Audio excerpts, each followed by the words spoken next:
Has your Windows 10 search box gone black? Here is the solution for it.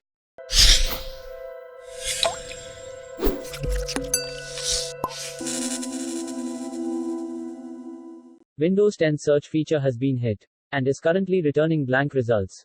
To fix it, simply follow these steps. Press Windows +R.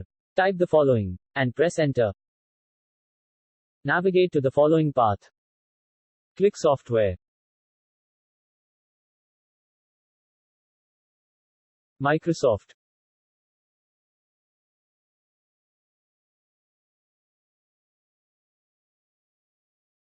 Windows. Current version.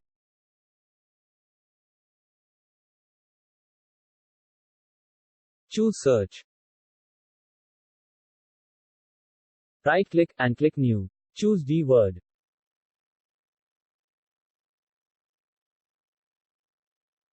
Name the new value as Bing Search Enabled and press Enter.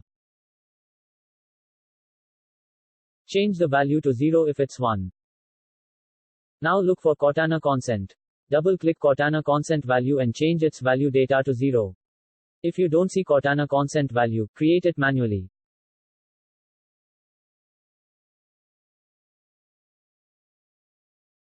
Change the value to 0 if it's 1. Click OK and close. Now restart your computer and check. Let us know in the comment if you are able to use Windows Search again. Thanks for watching. Do subscribe for more videos related to tech. Don't forget to like the video.